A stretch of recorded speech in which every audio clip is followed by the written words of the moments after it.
아무래도 서론은 간단하게 그냥 제가 말씀을 드리면 오늘날 우리가 이 시점에서 왜 분단에 대한 논의를 하고자 하는가, 그리고 왜 분단을 문학을 통해서 이야기하고자 하는가, 그것에 대한 설명을 서론에서 제기하고 있는데, 이거는 제가 아무래도 마지막 순서다 보니까 앞에서 이미 많은 선생님들이 진행을 해주신 부분이 아닐까라는 생각을 하게 됩니다.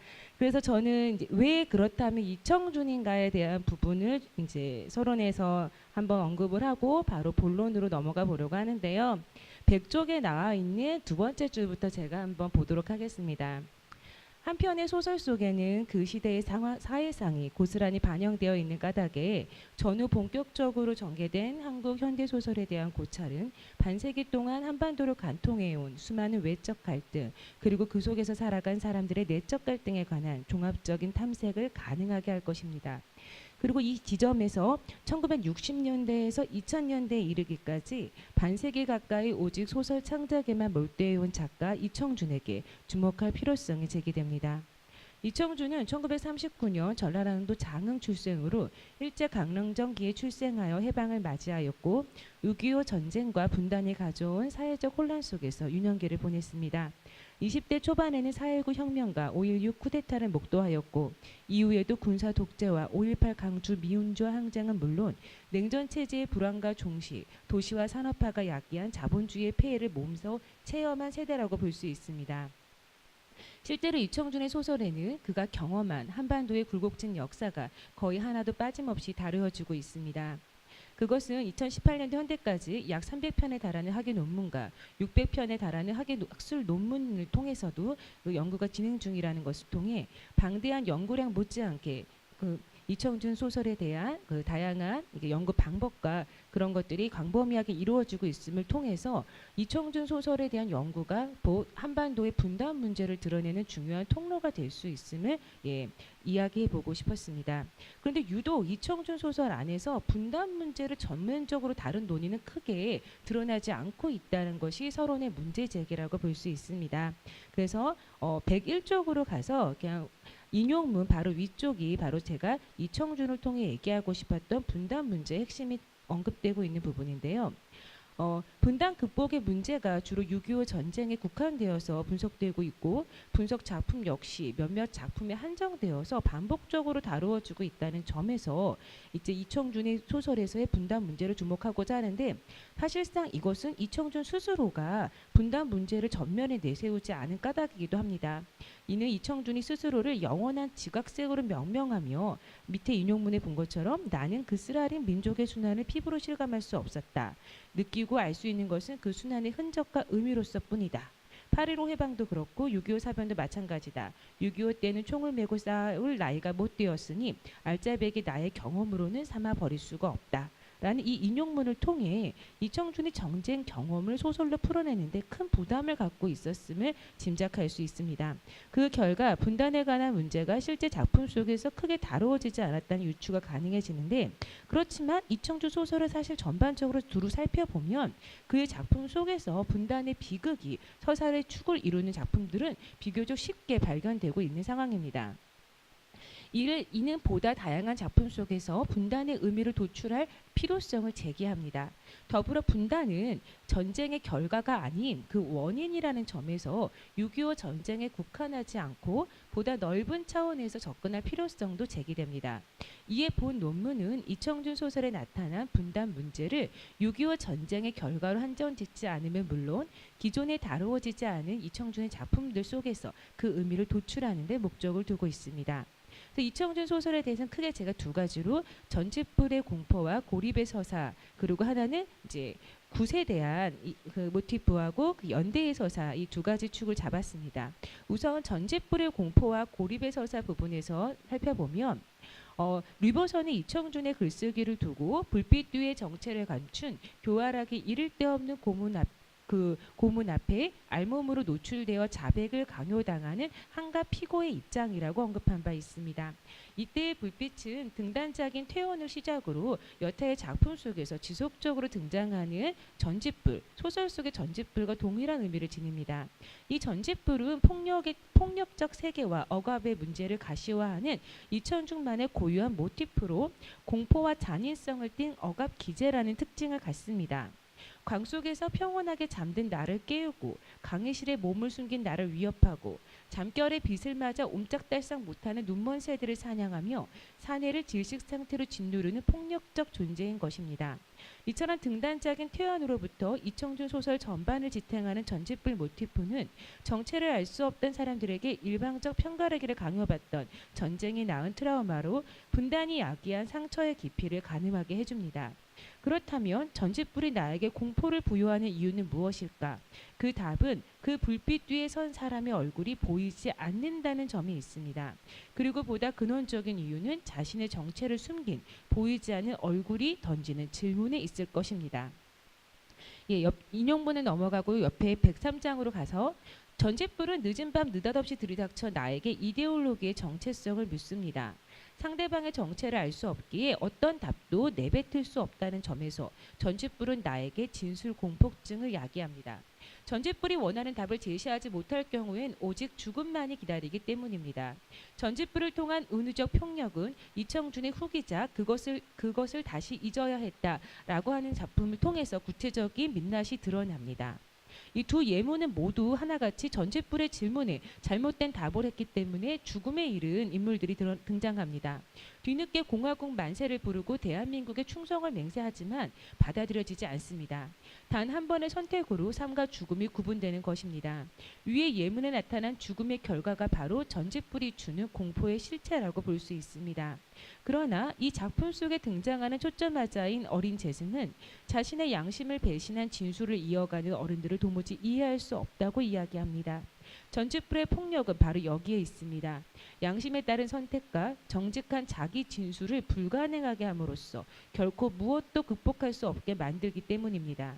정직한 선택이 불가능한 상태에서 누군가의 편에 서야 하는 절망적 상황, 선택을 강요받지만 실제로는 어떤 선택의 여지도 없는 비극적 상황이 연출되는 것입니다. 이 밖에도 전짓불이 공포의 대상이 되는 이유는 전짓불을 둔 주체가 고정되어 있지 않다는 점에 있습니다. 때때로 전짓불은 경찰대가 되기도 하고 지방 공비가 되기도 합니다. 그들이 속한 집단과 무관하게 하나같이 폭력을 행사하는 주체로 나를 둘러싼 세계를 위협하는 폭력적 타자로 일관됩니다. 더 큰 문제는 전짓불조차도 자신의 정체성을 뚜렷하게 알지 못한다는 점이 있습니다. 이는 소문의 벽에 등장하는 박준의 세 번째 소설에서도 나타나는 바인데요. 예문 밑에를 보겠습니다. 전짓불로 은유되는 신문가는 나에게 자신의 정체를 알아내고자 해서는 곤란하다고 말합니다. 이유는 그들도 자신의 정체를 모르기 때문입니다.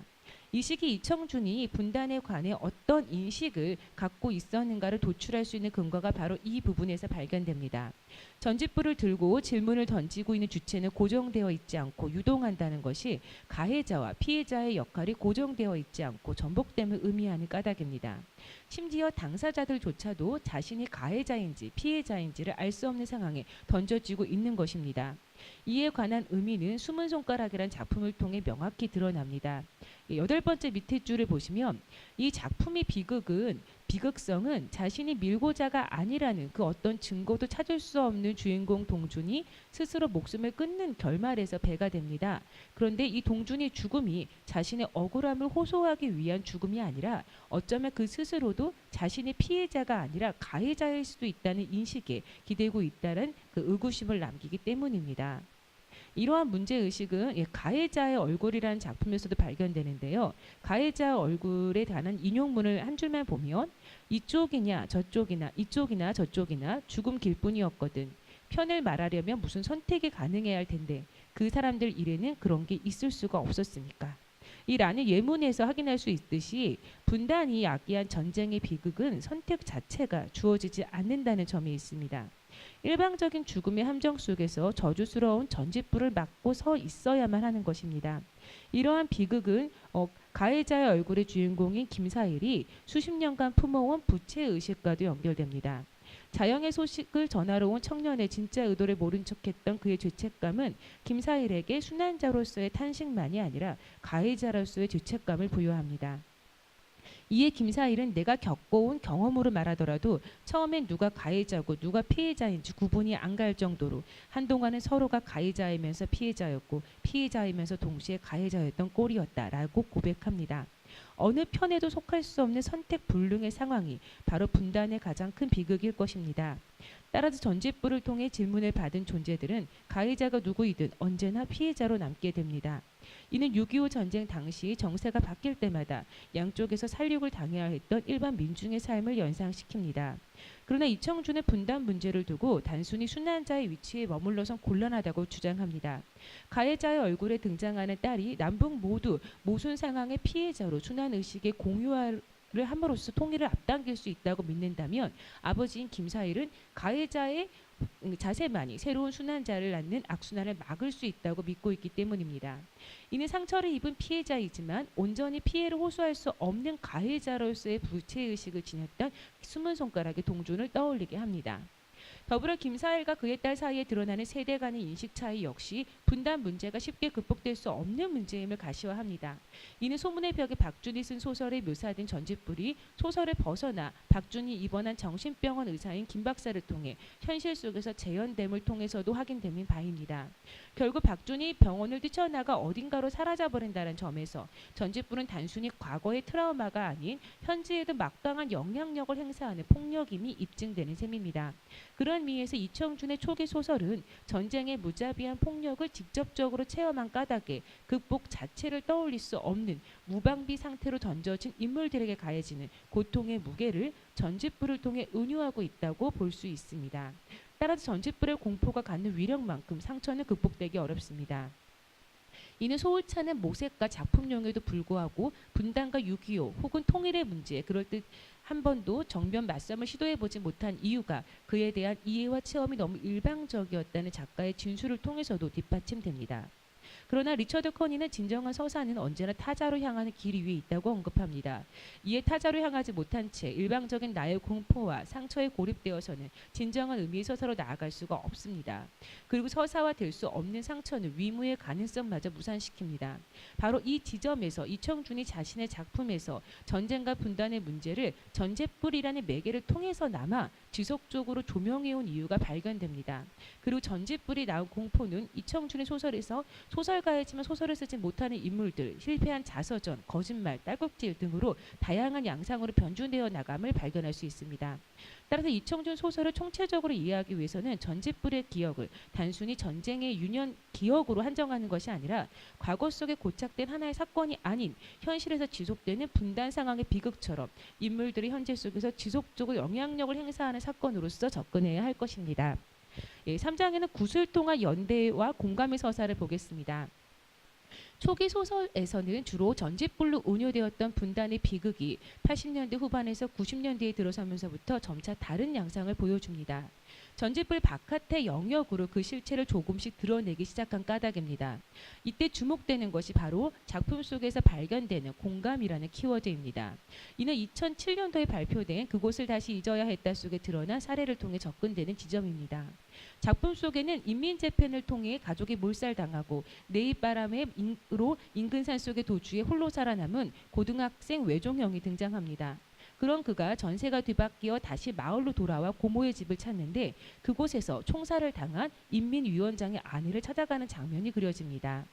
예문 밑에를 보시면 한바탕 분풀이를 해도 모자란 마당에 오히려 인민위원장의 아내를 찾아가 손을 감싸잡고 눈물을 흘리는 외종형은 나의 아픔에서 눈을 돌려 상대방의 상처를 바라보는 시선을 보여준다고 파악됩니다.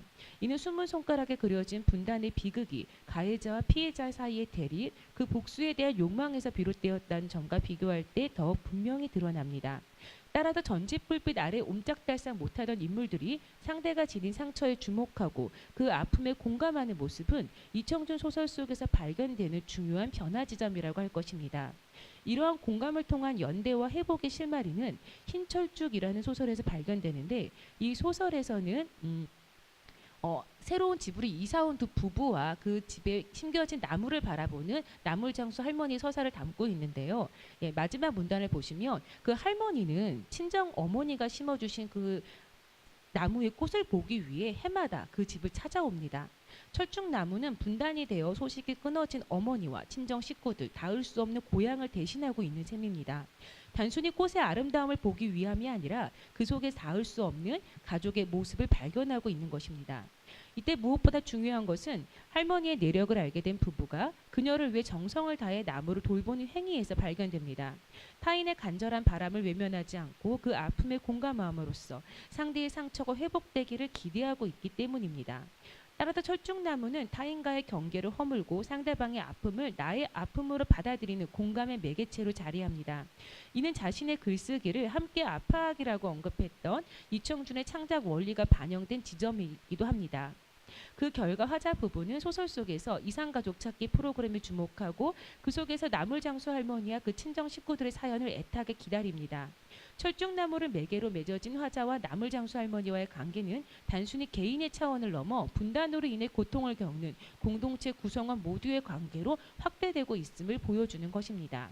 이를 통해 초기 소설에서 전직부를 통한 공포로 일관되어 온 분단 문제가 점차 시간이 흐르며 극복 가능성을 제시하고 있다는 유추가 가능해집니다.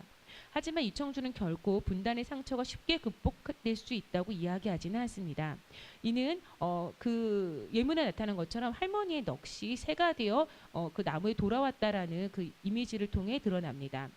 할머니의 넋이 되어 돌아온 새는 여전히 철쭉나무를 맴돕니다. 이것은 그 새가 영혼이 되어서 그 분단 상황 이전으로 돌아가지도 못했고 친정 어머니를 만나러 가지도 않았고 그 전과 동일하게 철쭉나무를 맴돌고 있다는 점에서 발견된 부분인데요. 분단의 비극은 결코 쉽게 극복될 수 없는 문제임을 드러내고 있다고 보았습니다. 상처는 죽음을 앞두고도 죽음 이후에도 쉽게 극복될 수가 없습니다. 그래서 어쩌면 바로 이러한 이유 때문에 이청준이 죽음과 삶을 아우르는 구세 문제에 주목하게 된 것은 아닌가 유추하게 됩니다. 2003년도에 출간된 신화를 삼킨 섬은 이청준 소설에서 분단 문제를 적극적으로 서사화한 작품에 해당합니다. 한반도 분단에 고착하는 6.25 전쟁이지만 분단의 시작은 1945년에 시작된 소련과 미국의 한반도 분할 점령에서 비롯됩니다.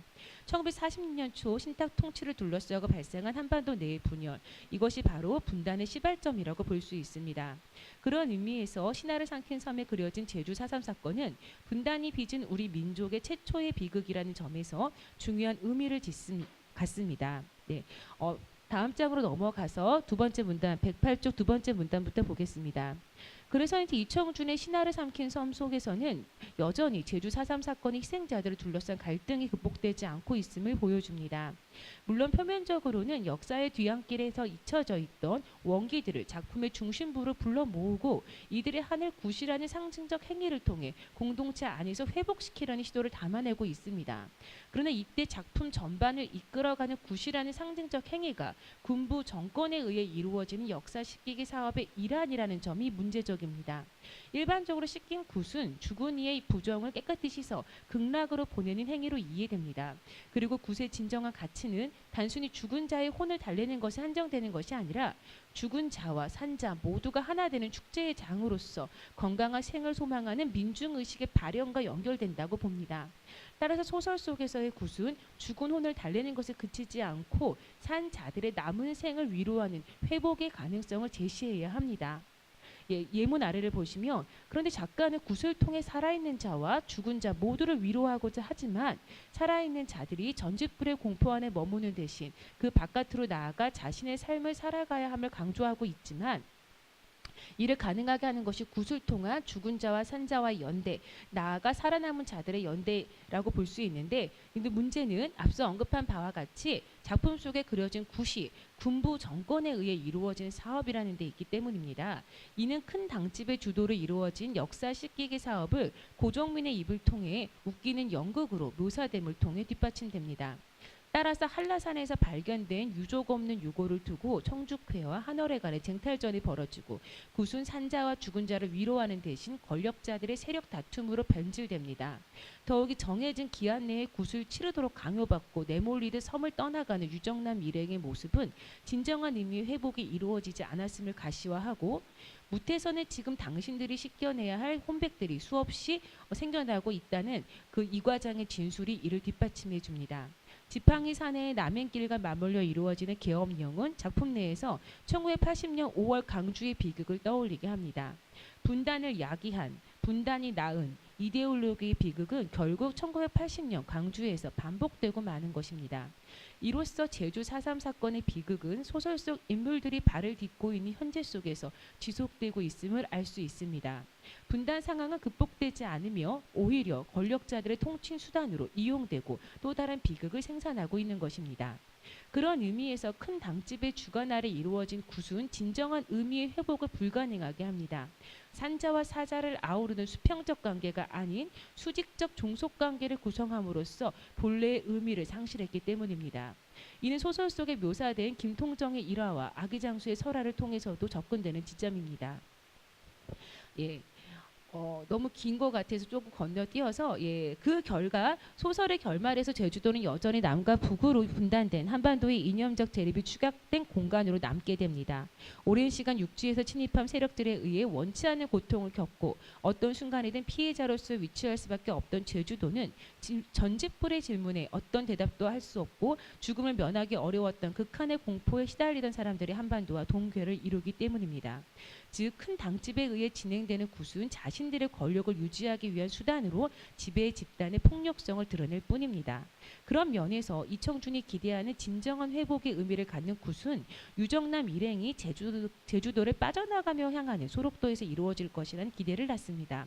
분단의 상처를 극복하길 갈망하는 작가의 의지가 결말에 이르러 다시금 고개를 들고 있는 것입니다. 소록도는 누구도 살아서 나갈 수 없는 죽어서도 삶에 묶여 떠돌아야만 하는 혼백들의 한 맺힌 공간입니다. 그런 점에서 소록도와 제주도는 한으로 팽배한 동일 공간으로 상정됩니다. 가시적으로 드러나는 한센병 환자들의 운명과 비가시적으로 드러나는 제주도민들의 굴곡진 삶이 등가를 이루고 때문입니다. 이에 소록도에서 행해질 굿은 누구의 명령이 아닌 자발적 의지로 이루어진다는 점에서 진정한 회복을 기대하게 합니다. 이러한 기대는 소록도행을 스스로 선택하는 정효성과 신굿을 치르는 연금옥이라는 인물들을 통해 구체화됩니다. 앞서 이청준이 사건을 경험한 당사자로서 그 일방적인 경험의 무게로 인해 전쟁과 분단에 관한 서사를 직접적으로 드러내는 데 부담을 느꼈다고 밝힌 바 있습니다. 그런 면에서 소설의 결말부에 그려진 정효선의 소록도행과 연금옥의 신굿은 직접적인 피해자 세대인 부모 세대가 아니라 다음 세대인 자식들을 통한 극복 가능성을 제시한다는 점에서 주목됩니다. 레비나스는 나의 유한성으로부터 해방을 가능하게 하는 초월이 나이며 동시에 내가 아닐 수 있음, 여전히 나이되 또 다른 이로 변화함을 조건으로 삼는다고 이야기한 바 있습니다. 이를 가능하게 하는 존재가 바로 아이입니다. 아이는 나이며 타자이기에 나는 나의 가능성을 지배하는 유한한 시간 저편의 미래로 초월할 수 있도록 이끕니다. 그런 면에서 작품을 이끌어가는 중심 인물들인 정효성, 고종민, 연금옥, 추만우가 사건을 경험한 직접적 피해자 세대가 아니라 그들의 다음 세대인 아이들이라는 점이 주목이 됩니다. 아이는 나가 죽은 이후에 이 세상을 살아갈 또 다른 나이며 소록도를 향하는 요선은 돌아가신 아버지의 혼을 위로할 뿐만 아니라 자신의 정체성을 회복할 근거를 획득합니다. 종민 또한 제주도에서 살아있으나 죽은 자로 명명된 아버지 고한봉의 삶은 물론 스스로의 정체성을 마주할 기회를 마련하고 금옥도 그토록 벗어나고자 했던 무녀로서의 삶을 받아들이게 됩니다. 금옥이 거부한 것은 무녀로서의 삶이 아니라 제주도라는 공간을 포함하는 까닭입니다. 이는 물리적인 공간만이 아니라 그 속에서 살아온 사람들의 한과 고통이라는 심리적 억압기제로부터의 탈출을 욕망한 것으로 해석할 수 있습니다. 그런 그녀가 큰 당집에 이루어지는 역사시키기 사업이 종료되는 시점에서 신굿을 실은다는 것은 중요한 의미를 갖습니다. 금옥의 신굿 역시 요선 일행이 치르게 될 소록도에서의 굿처럼 지배 권력에 의해 이루어지는 연극을 넘어서는 자리의 존재함을 보여주기 때문입니다. 이는 그녀가 청주회이건 한월회이건 어느 쪽에도 이름이 올라가 있지 않은 혼백을 위로하는 추신방래의 만화의 결합을 통해 결합한다는 사실을 통해 뒷받침됩니다. 따라서 결말에 제시된 금옥의 쉰곳은 단순히 새로운 안무당의 탄생을 의미하지 않고 새로운 부부의 탄생, 새로운 생명의 탄생, 또 다른 세대인 아이의 탄생을 통해 상처를 극복할 기회를 마련하는 것으로 유추할 수 있습니다. 그리고 이것이 분단 상황에 빚은 비극을 극복하고자 소망한 작가 의식의 발현이라고 볼 수 있습니다. 예, 결론은 그냥 간단하게 마무리 그냥 한다면 이 논문은 우리 사회가 마주한 분단의 문제를 이청준 소설을 통해 조명함은 물론이고 이청준 문학 자체에서 상대적으로 간과되어 왔던 분단의 문제를 주목하겠다는 두 가지 문제의식을 통해 출발하고 있음을 마무리하고 있습니다. 예, 결론은 그냥 간단하게 생략하도록 하겠습니다. 남북의 대화는 한반도의 여러 현상들을 만들어내는 주요 사건 중 하나일 겁니다. 활자와 영상을 통해서 전개된 수많은 서사물들이 이를 방증하는 좋은 예가 아닐까 싶습니다. 분단과 극복에 관한 이야기는 한국의 역사이고 오늘이며 내일일 것입니다. 이런 점에서 이청준 소설에 나타난 분단 극복 양상을 연구하는 그 한국에 대한 연구는 이제 한국에 대한 연구라고 할 수 있을 것 같습니다. 시의적절한 논제로 다시금 한국을 읽을 수 있는 기회를 준 연구자께 감사드립니다. 첫 번째 질문인데요. 본 연구는 분단 극복 양상을 공포와 고립의 서사 그리고 연대와 공감의 서사로 유형화하고 있습니다. 그런데 분단이라는 시간과 공간을 점유하는 개념을 유형화하기 위해서는 분단 상황에 대한 인식이 명료하게 드러나야 할 것으로 보입니다.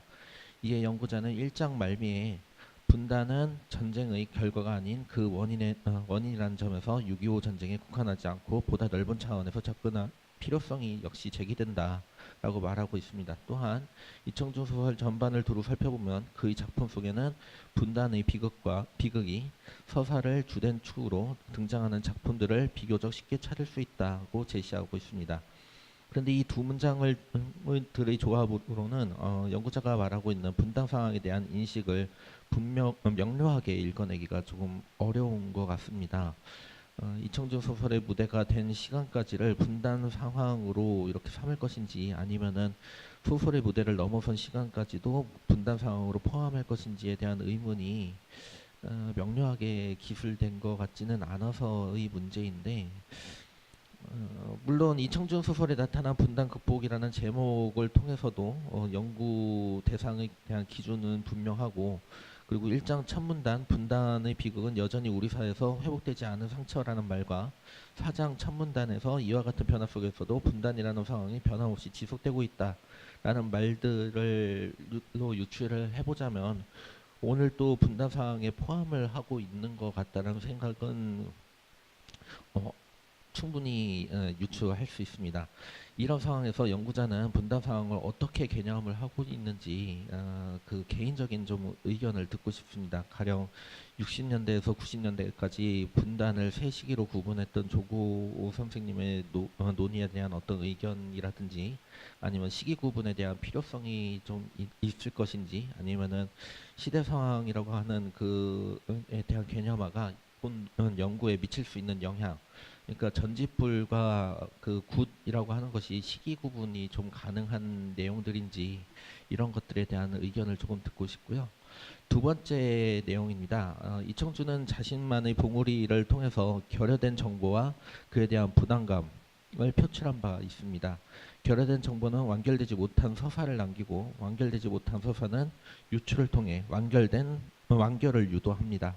완결된 서사는 이청준이 남긴 메시지가 아니기 때문에 그에게는 어떤 책임이 없을 것처럼 보입니다. 이청준을 의문스럽다고 한 이유가 여기에 있지 않을까 싶기도 한데요. 여기에서 시작되는 하나의 사고는 이청준의 소설에 대한 독해가 완결되지 않은 서사에 대한 독해라는 점에서 처음이며 그렇기에 사실상 이청준의 이야기가 아닐 수도 있다라는 생각을 조금 해봤습니다. 궁금증은 결여된 정보로 이루어진 이야기에 의미를 실을 수 있게 해주는 동력은 무엇이며 그것을 이청준의 메시지로 만들어줄 수 있는 논거들 이런 것들이 조금 있을까라는 그런 생각을 좀 해봤습니다. 네, 토론문을 통해서 제가 더 고민을 해야 될 부분을 지적해 주신 것 같아서 너무 감사를 드립니다. 예. 근데 크게 두 가지 질문을 해주셨는데요. 그러니까 우선 분단 상황에 대한 그 개념화에 대한 문제는 제가 아까 여기 방금 읽어주신 부분에서 계속 언급이 됐지만 분단이라고 하는 것은 어찌 보면은 우리 사회에서 계속 지속되고 있는 그 현재 상황이고 오늘의 문제라고 저는 인식을 했습니다. 그렇기 때문에 그것은 작품을 창작하는 이청준에게도 동일하게 적용되지 않았을까라는 생각을 해봤습니다. 그래서 이청준 소설에 나타난 분단이라는 것이 기존의 연구에서는 6.25 전쟁의 기억에 대한 트라우마로서 전직불로 굉장히 강조가 되었는데 저는 그것이 아니라 어쩌면 현재에도 끊임없이 작동하는 연장선에 있는 분단을 작가 역시 동일하게 느끼고 있었고 그것을 창작을 추동하는 창작 원리이자 작품의 소재이자 또 주제 의식으로까지 끊임없이 구현하고 있던 게 아닌가라는 생각을 해봤습니다. 그래서 선생님이 지적해 주신 것처럼 이청준 소설의 무대가 된 시간까지를 분단 상황으로 볼 것인가, 소설의 무대를 넘어선 시간도 분단 상황으로 볼 것인가. 근데 저는 이 두 가지가 크게 다르지 않다고 생각을 하고 있습니다. 그래서 이청준 소설의 무대 역시 소설의 무대를 넘어서 지금 동일하게 오늘의 문제를 계속해서 작가가 얘기하고 있다라는 것이 가장 핵심이기 때문에 그래서 저는 전직불의 기억이 단순히 분단 상황이라는 고정된 사건을 지칭하는 것이 아님을 그것이 지속적으로 인물의 삶을 지배하고 있음을 강조함으로써 이청준의 지속되는 오늘로서의 분단 인식을 드러내고 싶었다라고 말씀을 드리고 싶고요. 조구호 선생님의 연구에 대해서는 굉장히 좋은 그 이청준 소설에서의 분단 문제를 전면적으로 조금 언급을 하고 시기적으로 나누고 시고 있기 때문에 분명하고 의미 있는 논문이고 그 시도라고 저는 생각을 합니다. 근데 한편으로는 작가의 작품을 그 특정 시기대로 이렇게 도식화하는 것이 조금은 조심스럽지 않을까. 그래서 조구호 선생님이 이제 구분했던 그 초기 60년대 위주 소설에 나타났던 그런 이제 피해자와 희생양에 대한 부분, 80년대에 강조되었던 그런 이제 그 분단의 비극이 이제 계층 간의 이제 전쟁에 편승한 다른 계층 간의 비극으로 확대되고 90년대에 이제 이게 분단 극복의 방안으로 이제 적극적으로 나타난다라고 구분하고 계시는데 그러다 보니까 실제로 조고 선생의 논문을 읽어보면 80년대에 작품으로 해석해 놓으신 개백전 같은 작품은 사실 1960년대 작품이거든요. 그러다 보니까 좋은 논의를 해주셨지만 그렇게 도식적으로 맞추다 보니까 때로는 그 텍스트가 그 시기에 맞지 않기 때문에 나타나는 오류도 사실은 발견이 되는 부분이라고 봅니다. 그리고 더군다나 조고원 선생님을 비롯해서 최근에 나왔던 최대현 선생님 논문 같은 경우에서도 대부분 분단 상황을 90년대 이후에 이청준이 극복을 하고자 한다라고 언급을 하고 계시지만 저는 제가 강조하고 싶었던 부분이 이청준 소설에서는 분단에 대한 문제를 그 드러내는 방식이 달랐을 뿐이지 그 전집불로부터 꾸준히 이루어지고 있었다라고 하는 것이 제가 논문을 통해서 잘 드러내지 못했지만 강조하고 싶었던 부분이라고 볼 수 있습니다. 그리고 두 번째 부분을 질문해 주신 거는 굉장히 심오해서 여러 번 곱씹었던 좋은 질문이라고 생각이 드는데요.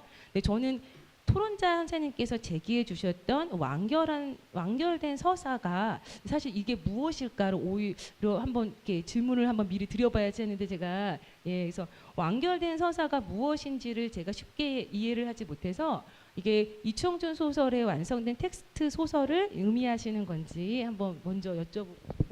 네, 제가 여기서 완결된 서사라고 이야기를 했던 것도 무엇이냐면은 그 이청준 선생님이 남겼던 그 글에서 그 어떤 사건에 대해서 자신이 직접적으로 어떤 이야기를 하기가 조금 어려웠던 그런 이야기 부분들 그리고 자기가 직접 경험한 그런 부분들이 아니었다라고 하는 그런 식으로 자꾸 어떤 자기 이야기에 대한 책임을 회피하려는 듯한 그런 모습들을 많이 보이고 있거든요. 그래서 이것을 온전히 내가 경험한 이야기가 아니다라고 하는 그런 모습들을 보이는 부분에서 저는 그 부분이 이청준 선생이 완결을 지어준 이야기가 아니다라는 그런 의미로 완결된 서사라는 말인 것 같습니다. 예, 그래서 저는 이청준 소설에 대한 독해가 완결되지 않은 서사에 대한 독해이기 때문에 이청준의 이야기가 아닐 수 있다라는 그 문장이 사실은 이제 조금 이렇게 많은 생각을 하게 되었었는데, 오히려 이청준 소설의 가장 갖는 구체적인 특징이 완성되어 있지 않기 때문에 그 정말 다양한 독해를 가능하게 한 텍스트라고 생각을 하고 있었거든요. 그래서 그 자체가 이청준의, 저는 제가 생각했을 때는 이청준이 그 공백으로 남겨놓은 이야기, 예를 들면은 유작이라고 볼 수 있는 미완의 작품이지만 신화의 시대 같은 경우도 완결되지 않은 작품인데, 오히려 그렇기 때문에 이청준이 그동안 구사했던 정답을 제시해주지 않는 주제적인 내용과 수수께끼 서사를 통한 구조적인 문제, 이 모든 거를 총체적으로 보여주는 게 어찌 보면 마지막에 그 완결하지 않고 세상을 떠나셨던 그 마지막 작품에 있지 않을까. 그런 면에서 유기적으로 이제 지금 제기해 주셨던 게 그 속에 유기적으로 깔려있던 창작 원리를 오히려 그 수많은 작품들을 통해서 도출함으로써 오히려 더 해석이 더 가능해지지 않을까, 그런 생각을 해봤습니다. 그래서 이제 결여된 정보로 이루어진 이야기에 의미를 실을 수 있는 동력이 어쩌면 이청준이 썼던 그 수많은 소설들 속에서 답을 찾을 수 있지 않을까라는 생각을 드려봅니다.